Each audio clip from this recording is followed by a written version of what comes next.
antecede a queda. E mais importante que tudo, meu irmão, Deus tem um plano para sua vida. Aleluia! O nome do filme que a gente está fazendo chama Pastor e Guerrilheiro. São dois personagens que se encontram, exatamente como o título, se encontram presos e criam um laço de solidariedade baseado nessa situação. Na prisão, eles marcam um encontro para a virada do milênio, em cima da torre de TV, em Brasília, na capital do país. Esse encontro é monitorado à distância por causa de um livro por uma estudante da UNB também. Então, tudo isso é muito grande já, né? E cada personagem tem seus dramas, tem seus conflitos. Então, para a coisa convergir, é necessário muita delicadeza e muita atenção, assim. Então, foi bastante difícil.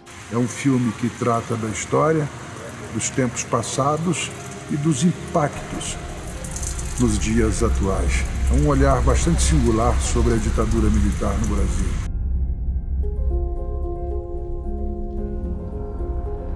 Bom, a história se passa em 3 tempos, né? Em 68 na UNB, em Brasília, em 72 na Amazônia, na guerrilha, e em 99 de volta a Brasília. Xuxa, essa herança te pertence.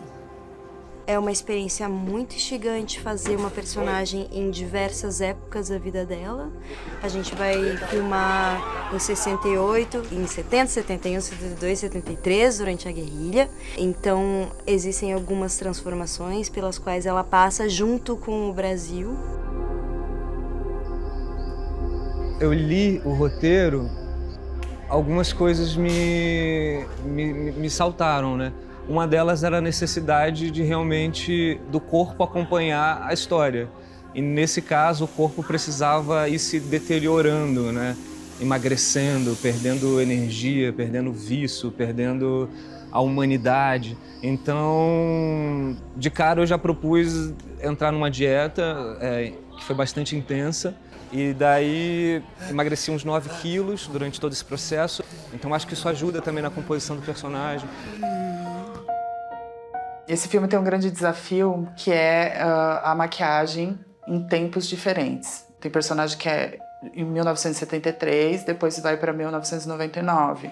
Então, fazer essa caracterização, esse envelhecimento, foi um desafio de pesquisar que tipo de técnica usar, o que ficaria melhor para usar, né, para a gente ter um resultado mais real possível. Por se tratar de um período histórico, a pesquisa foi fundamental. Até porque entendíamos que era importante que as pessoas pudessem revisitar suas histórias. Não é uma reprodução. É como se a gente sentisse um pouco a liberdade de fazer pequenas adaptações ou entender o que pra gente era interessante trazer com fidelidade. Então, foi importante pra gente desenhar muito bem esses 3 momentos. Na paleta de cor, nas formas e volumes, né? Tem uma diferença muito grande entre esses 3 momentos. No caso da arte e da fotografia foi um pouco isso, assim, entender de forma simples como cada época batia. Então, se a gente tivesse 60, a gente tinha os códigos de cor, um pouco também na câmera, também na fotografia, tipo, como a gente representaria cada personagem. Nos evangélicos, a gente repensou que era um lugar que estava sempre em movimento, então tem muito traveling.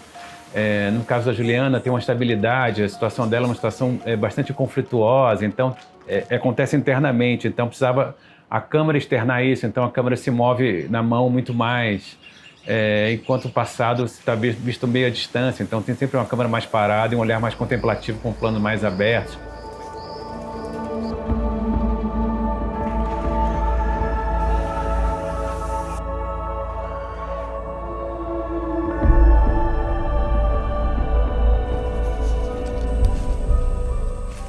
Eu acho que o filme traz essa visão muito interessante e faz esse paralelo entre o comunismo e a religião evangélica, onde a gente consegue encontrar muitos pontos em comum. Então vocês nos prenderam, nos açoitaram publicamente, agora vocês querem livrar-se de nós secretamente? Não. Cadê os magistrados? É um filme que fala sobre a ditadura, que fala sobre toda essa luta que deságua aqui no presente, nos dias de hoje, e ainda assim é uma história muito recente. A renúncia é um ato irrevogável. A gente quer só discutir questões que são importantes pra gente. Então o filme, na verdade, propõe que se converse de forma madura sobre a nossa realidade, né? Aprendimos a quererte desde la histórica altura, donde el sol de tu bravura le puso cerco a la muerte. Aquí se queda la clara, la entrañable transparencia de tu querida presencia, comandante Che Guevara.